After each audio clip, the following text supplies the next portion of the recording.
আমাদের শারদ পত্রিকা শটানের একজন সকলের প্রিয় লেখিকা স্বাগতা রায় মণ্ডল তার ছোটবেলার গল্প নিয়ে পুরানো সেই দিনের কথা বলে একটি লেখা আমাদের পাঠিয়েছিলেন। সেই লেখাটি আমরা এই বছর প্রকাশ করেছি। সেই লেখাতে যাদের নাম উল্লেখ আছে তাদের মধ্যে অনেকেই আজ আমাদের এই প্রীতিভোজের অনুষ্ঠানের সবজি কাটা যে হচ্ছে তাতে উপস্থিত আছেন, তাই তাদের সেই লেখাটি আমি পড়ে শোনাচ্ছি। পুরানো সেই দিনের কথা, স্বাগতা রায় মণ্ডল। এই কিছুদিন আগে এই ডিমুর সাথে ফোনে কথা হতে হতে এক লগমায় ফিরে গিয়েছিলাম আমাদের গোহালডাঙায় কাটানো সেই ছোটোবেলার দিনগুলোতে। গল্প করতে করতে কত টুকরো টুকরো ফেলে আসা মধুর স্মৃতি যে কুড়িয়ে পেলাম, মালা গাঁথলে হয়তো একটা বড় স্মৃতির গোড়েমালা হয়ে যেত। কত স্মৃতি অগোচরে রয়ে গেল। 2 ঘন্টার শেষেও দেখি সময়াভাবে অনেক স্মৃতি কোচরে ভরা হলো না। গোহালডাঙার আনাচে কানাচে ছড়িয়ে ছিটিয়ে রয়ে গেল সেই সব টুকরো মুহূর্ত। কোনো দিন কর্মহীন কোনো অবসরে আবার হয়তো তাদের কুড়িয়ে কোচড় ভরাবো, এই আশা নিয়ে সেদিন ফোন শেষ করেছিলাম। ফোন শেষ হলেও তার রেশ রয়ে গেল সারাদিন। নানা কাজ, নানা রকম ব্যস্ততার মধ্যে ফেলে আসা স্মৃতিগুলো অনুরণিত হতে লাগলো মনের মধ্যে, যেন ফিরে গেলাম অনেক বছর পিছনে ফেলে আসা সেই দিনগুলোতে। প্রতি বছর পুজোর বেশ কিছুদিন আগে থেকেই ডাকু তাড়া দেয় লেখার জন্য। একবার নয়, একাধিকবার তাড়া খেয়ে ভাবতে বসি কী লিখব। এবারেও তার অন্যথা হয়নি। হঠাৎই সেদিন মনে হলো আমার জন্মভূমি গোহালডাঙার আনাচে কানাচে এই এত মণি মাণিক্য হীরে মুক্ত ছড়িয়ে রয়েছে, যা দিয়ে একটা জড়োয়ার সেট বানানো যাবে, আর তা ফেলে আমি ঝুটা মুক্তোর মালা গাঁথার চেষ্টা করছি কেন? এই বাল্য স্মৃতিগুলো যে কত অমূল্য এখন বুঝতে পারি, যখন দেখি আমাদের ছেলেমেয়েরা কেরিয়ার সর্বস্ব এই ইঁদুর দৌড়ের যুগে এই সব দিনগুলো ছুঁয়ে দেখা তো দূরের কথা, একটু দম ফেলারও ফুরসত পায় না। তখন সত্যি ওদের জন্য কষ্ট হয়। যখন ওরা মা বাবার ছোটোবেলার নানা গল্প শোনে, তখন এইগুলো ওদের রূপকথার গল্প মনে হয়। কারণ সেই অমৃত সুধা ওরা পান করার কোনো সুযোগ পায়নি। সত্যি ভাবি, আমরা পড়াশোনার বাইরেও কি করে এত কিছু করার সময় পেতাম। আমরা কত গল্পের বই পড়েছি, বেশিরভাগটাই চুরি করে। শরৎচন্দ্র ও বঙ্কিম রচনাবলী, রবীন্দ্রনাথের গল্পগুচ্ছ, বিভূতিভূষণের পথের পাঁচালী একাধিকবার শেষ করেছি।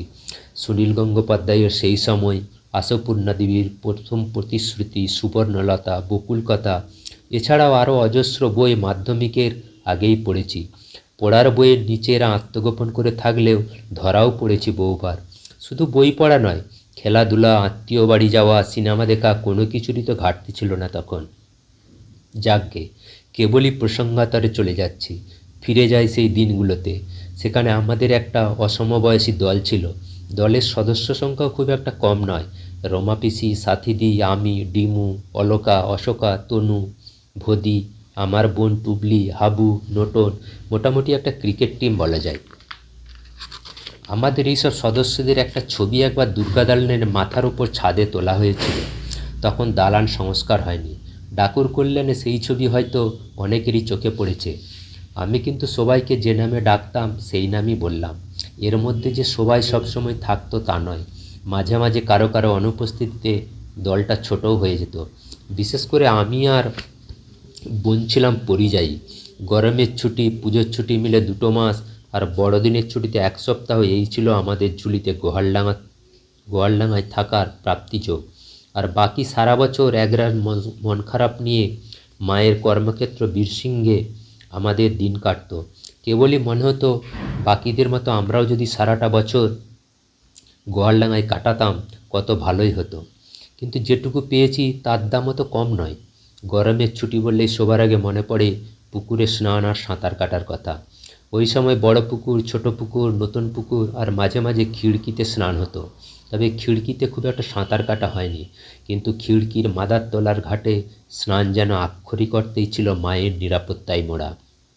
কত দুপুরে খিড়কিকে সাক্ষী রেখেই আমরা শালডাঙা হয়ে কয়েদবেলের উদ্দেশ্যে পাড়ি দিয়েছি, সফলও হয়েছি। সবাই মিলে সেই কয়েদবেল খাওয়ার মজাই আলাদা।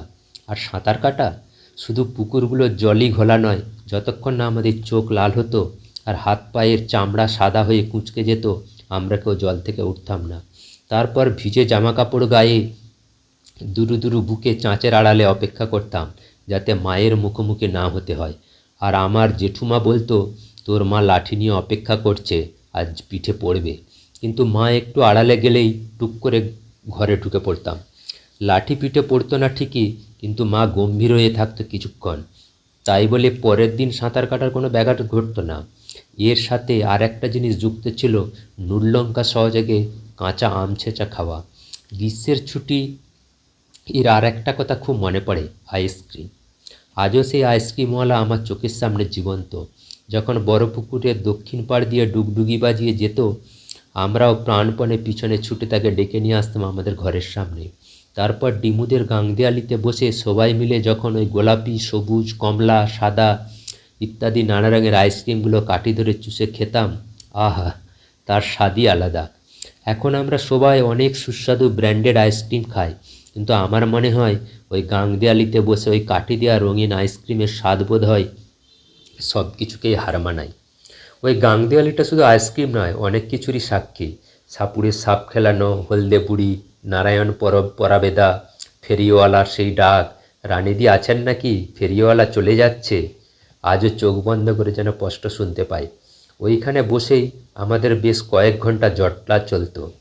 কোনো নিরীহ পথচারী হেঁটে বা সাইকেলে গেলে আমরা অকারণেই তাকে নিয়ে কেন যে হাসাহাসি বা মজা করতাম, আজও তার কোনো উত্তর খুঁজে পাই না। আর কোনো অচেনা ব্যক্তি যদি কারো খোঁজ করতো বা বাড়ি খুঁজে না পেত, তো তাকে ভুল ঠিকানা বলে বিভ্রান্ত করার ঘটনা তো অজস্র। আর ডিমুর ট্যারা চোখে তাকানো তো হংসরাজের টিয়াকেও হার মানাতো, যেটা ওখানে বসেই বেশি দেখা যেত। আর একটা জিনিসও আজ খুব মনে পড়ে, আমাদের আগের সদর দুয়ারে শীতলা পুজোর পরের দিন সবার অধীর আগ্রহ সহকারে অপেক্ষা, কখন শীতলা পুজোর বাজনা আসবে। আর চড়া মেকআপ ও গালে চকচকে অভ্র লাগিয়ে ঝলমলে পোশাক পরে কখন নাচনি নাচবে। সত্যিই ভাবি, কতটুকু সামান্য জিনিসই কি অপার আনন্দ দিত ওই শিশুমনগুলোকে। গ্রীষ্মের ছুটির পর পুজোর ছুটি, ছুটিটা যেন খুব তাড়াতাড়ি কেটে যেত। পুজোর কটা দিন তো একটা ঘোরের মধ্যে কাটত। তখন পুজোর সময় যাত্রা শোনার থেকেও দুর্গা মার সোজাসুজি ওই সামনের জায়গাটা ঘেরার কাজ ছিল একটা বড় দায়িত্ব। কারণ কলকাতা ঠাকুমা বলতে বাবার পিসিমা নিমাই জেঠুর মার পছন্দ ছিল ওই মাঝখানটাতে বসে যাত্রা শোনার। বয়স্ক মানুষ, পাশ থেকে যদি ভালো করে দেখতে না পান, বাপের বাড়ির যাত্রা বলে কথা, তার আবদার রাখার যথাসাধ্য আমরা চেষ্টা করতাম। আর তার সাথে অষ্টমীর অঞ্জলি, সন্ধি পুজো, নবমীর সিঁদুর খেলার রাতে বোঁদে সহযোগে মুড়কি ছিল আলাদা আকর্ষণ। তারপর দশমীর দিন মায়ের বিসর্জনের সাথে একরাশ মন খারাপ নিয়ে আবার একটা বছরের অপেক্ষা। একাদশীর দিন প্রায় প্রতি বছরই তখন আমরা মামাবাড়ি যেতাম, কারণ ওখানেও দুর্গাপুজো হতো। আর বাকি আত্মীয়রা অপেক্ষা করত ওই সময় আমরা গেলে দেখা হবে বলে। কয়েকটা দিন ওখানে কাটিয়ে ফিরে এলেও ছুটির পরে অ্যানুয়াল পরীক্ষার চাপে আনন্দে যেন একটু ভাঁটা পড়তো। তাই বলে কালী পুজোর আগে কুঁড়েঘর বা ধারা মশালের জন্য শুকনো পাতা ও পাটকাঠি সংগ্রহে আমাদের উৎসাহের কোনো কমতি ছিল না। অবশ্য এইসব ব্যাপারে প্রতিকৃত ছিল ছোড়দা ভাই, প্রসাদদা। আর ভাইফোঁটার দিন তো একটা ছোটোখাটো উৎসব হতো বাড়িতে। এর মধ্যেই অলকা, ডিমু, তনু ও অন্যান্যরা কুলকুলতির ব্রত করত। আমরা যেহেতু ছুটি শেষ হলেই চলে যেতাম, ওই জন্য আমার কখনো ওই ব্রত করা হয়নি। কিন্তু খুব ইচ্ছে করতো কুলকুলতি, ইতু ইত্যাদি ব্রত করতে ওদের মতন।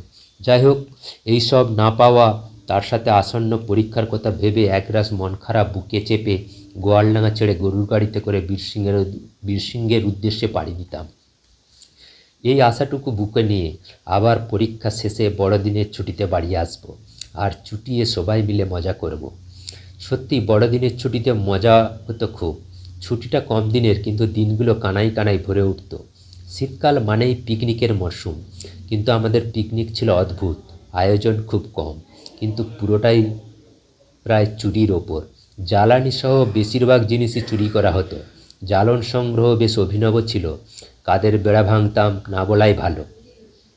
শীতকালে কালামাটিতে প্রায় প্রত্যেকেরই নানা রকম সবজি চাষ করত। তাছাড়া ওই সময় সারা মাঠ জুড়ে আলু গাছ। অতএব আমাদের আর ধরে কে। একবার পিকনিকে সবজি সংগ্রহ হয়ে গেছে, এবার আলু তোলার পালা। আমরা কয়েকজন মিলে বেশ কিছু আলুও তুলেছি। এমন সময় মদন জেঠু অর্থাৎ প্রদ্যুতের বাবা আলপথ ধরে আসছে দেখে আমরা সচেতন হয়ে আলু আড়াল করে স্বাভাবিক ভঙ্গিতে দাঁড়িয়ে আছি, কিন্তু জেঠুর কোনো ভ্রুক্ষেপ নেই, নির্লিপ্ত উদাসীনভাবে পেরিয়ে গেল। আমরা আবার চুরিতে মগ্ন। ঠিক সেই সময় ছোড়দা ভাই আমাদের সামনে হাজির। সঙ্গে সঙ্গে আমি উচ্ছ্বসিত হয়ে বলেছিলাম, জানো ছোড়দা ভাই, মদন জেঠুদের বোধহয় এই জমিটা, কিন্তু সে একটুও বুঝতে পারেনি আমরা এতগুলো আলু তুলেছি বলে। প্রত্যুত্তরে ছোড়দা ভাই একগাল হেসে বলেছিল, দূর গাধা, এই জমিটা যে আমাদেরই।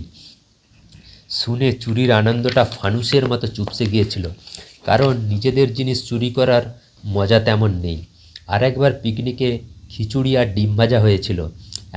এখন মাংস ছাড়া মানুষ পিকনিক ভাবতেই পারে না, কিন্তু তখন সহজলভ্য ডিম দিয়েই আমরা সানন্দে কত পিকনিক করেছি।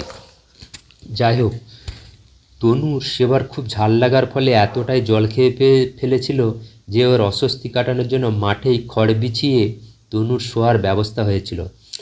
আমাদের আর একটা জিনিস খুব মজা লাগতো, সেটা বিকালবেলা প্রভেদার আগের দোকান থেকে ভাঙা বিস্কুট সংগ্রহ করে পাকা ঘাটে বসে সবাই মিলে মজা করে খাওয়া। ঘরের গোটা বিস্কুট খেয়ে আগেই কি আর এখনই কি ও স্বাদ পায় না, যে স্বাদ প্রভেদার দোকান থেকে চেয়ে আদায় করে পেতাম। পাকা ঘাটের আরেকটি স্মৃতি খুব মনে পড়ে, যেটা বাটুল জেঠুদের জেঠাইমার কথা। বিকেলে পাকা ঘাটে জেঠাইমার গা ধোয়া ছিল এক রাজকীয় ব্যাপার।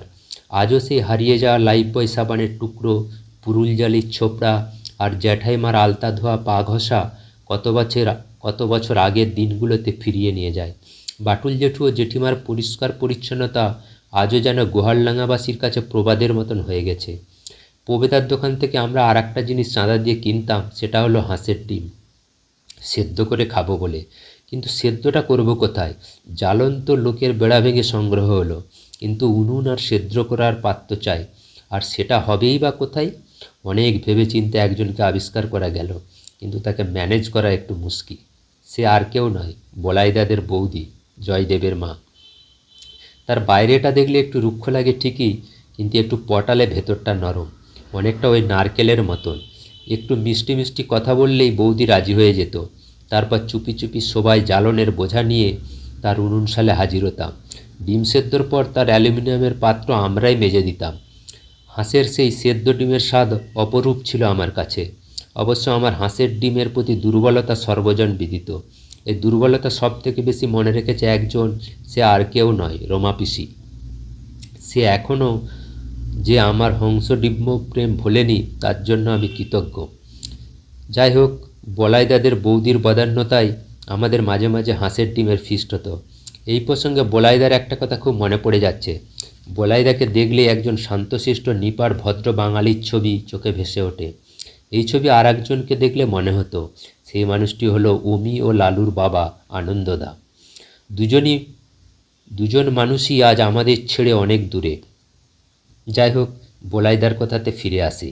বাচ্চু কাকাদের আর সুভাষদাদের দোকান ঘরের মধ্যবর্তী জয়দেবদের ঘরের সামনে পাকা ঘাটে সোজাসুজি যে জায়গাটা ফাঁকা ছিল, ওখানে একদিন বিকালে বলাইদা একা বসেছিল, আর আমরা পাকা ঘাটে বসে গল্প করছি। হঠাৎ আমাদের কানে এলো প্রতিমা বন্দ্যোপাধ্যায়ের সেই বিখ্যাত গানের কলি, একটা গান লেখো আমার জন্য, না হয় আমি তোমার কাছে ছিলেমতি নগণ্য। আমরা গল্প থামিয়ে মন্ত্রমুগ্ধের মতো বলাইদার গুনগুন করে গাওয়া ওই দুকলি গান শুনে অবাক হয়েছিলাম। ওই শান্ত নিরীহ মানুষটার কি অসাধারণ রোমান্টিক মন! এখন মনে হয় কার কাছে বলাইদার এই গান লেখার আকুল আবেদন। কে সেই বনলতা সেন? নিশ্চয়ই বৌদি। সংসারের নানা ব্যস্ততায় আমরা হয়তো শুধু তার রুক্ষ রূপটাই দেখেছি, তার গহন মনের রোমান্টিক রূপটার খোঁজ হয়তো বলাইদায় পেয়েছিল। হারিয়ে যাওয়া মানুষগুলো এইভাবেই নানা টুকরো টুকরো মুহূর্ত নিয়ে আমাদের কাছে ফিরে আসে। পায়ে পায়ে স্মৃতির সরণিবে অনেকটাই পথ চলে এসেছি, কিন্তু হঠাৎ চিঠির পুনশ্চের মতন একটা জিনিস আমাকে পেছন থেকে ডাক দিল, যেটা আমাদের ছোটোবেলার সাথে প্রায় অঙ্গাঙ্গিকভাবে জড়িত, সেই বকুলতলা বা বকুল গাছ। বকুলতলা আর গোহালডাঙ্গা আমার কাছে সমার্থক শব্দ। আগের সেই অজস্র শাখা প্রশাখাযুক্ত গোল ছাতার মতন বকুল গাছটা শুধু গোহালডাঙ্গার অলঙ্কার নয়, অহংকার ছিল। আজ সেই মাতৃরূপী গাছটা আর নেই, কিন্তু তার উত্তরসূরি আর একটা বকুল গাছ বকুলতলা নামকরণটুকুর মধ্য দিয়েই সে অস্তিত্ব বহন করে চলেছে।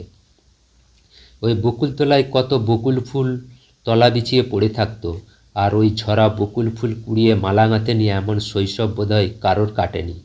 আর রাস মন্দিরের উত্তর দিকে কানুদাদের ওই শিউলি গাছটার কথা কেউ কি ভুলতে পারে? সেটাও তো বকুলতলার এক ঐতিহ্য ছিল। সেই তলা বিছিয়ে পড়ে থাকা শরতের শেফালি কুড়োতে কি মজা, সত্যিই তা অভিধানে পাওয়া যাবে না। তাই আজও শরৎকাল এলেই আমাদের ঘরের ছাদের টবের শিউলি নয়, কানুদাদের ওই শিউলি গাছটায় আমার চোখে মা দুর্গার আগমনী বার্তা সূচিত করে। আর শীতকালে বকুলতলায় লুকোচুরি খেলাও কম আনন্দের ছিল না। তখন ওখানে অনেক খড়ের গাদা থাকতো। খুব ছোটোবেলায় বিকেলে জামার কোঁচড়ে বা চাদরে করে তেল মাখা মুড়ি নিয়ে আমরা বকুলতলায় বেরোতাম। তখন জামা নোকরা হওয়া বা নোকরা জামায় মুড়ি খাওয়া অস্বাস্থ্যকর এইসব ভাবনা কারোর মাথাতেই থাকতো না। ফলে অম্লান বদনে মুড়ি খাওয়া আর লুকোচুরি খেলা চলতো। সন্ধে হয়ে গেলেও বাড়ি ফিরতে ইচ্ছে করতো না। মনে হতো আবার কখন আগামীকাল সন্ধ্যা হবে, আবার আর একটা দিনের অপেক্ষা। কিন্তু এখন এই জীবন সায়ান্নে এসে মনে হয় আর কি কখনো কবে এমন সন্ধ্যা হবে, জনমের মতো হায় হয়ে গেল হারা। আর বেশি লিখব না, বাকি ঘটনাগুলো আর বন্ধুরা বা দলের সদস্যরা লিখবে, বরং তাদের ঝুলিতে আরও অনেক স্মৃতি আছে। শেষে শুধু বলি, যতদিন গেছে শুধু হারিয়েছে উল্লাস ভরা ওই রব, ব্যস্ততা যত ঘিরে ধরে শত, খুঁজে ফিরি শৈশব। আরও একবার ফেরাতে যদি শিশুকালে প্রভু মোরে, হেলায় যত হারিয়েছি সুখ ছুঁয়ে আসতাম তারে।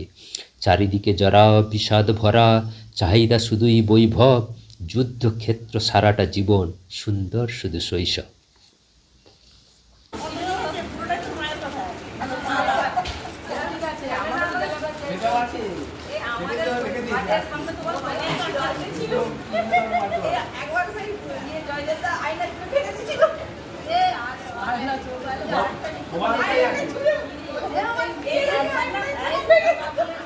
কেমন লাগলো মানসবাবু?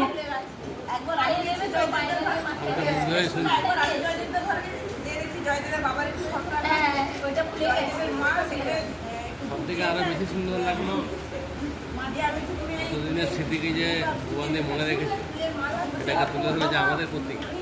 এর থেকে আর কি পাওয়া গেছে। এই জন্য আমার তরফ থেকে, আমার পরিবারের তরফ থেকে তাকে ধন্যবাদ। এটা তো উনি ক্যাচ করে না থাকলে আমরা এই উপস্থাপনা পেতাম না। একটা লেখকের লেখা থেকে তো অনেক কিছু উঠে গেছে। বন্ধে হাতে নিতে পারবো নাকি?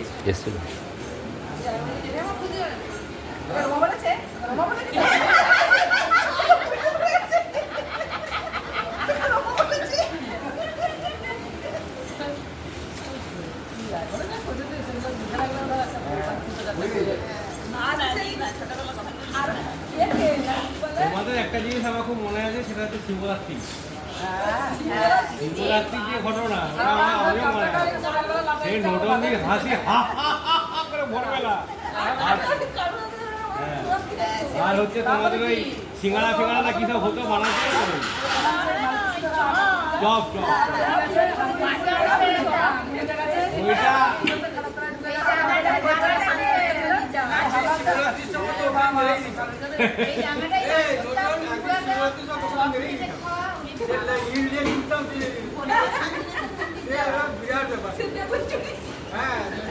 আমাদের ঘরে এসছে, আমি ছুটে গেলাম।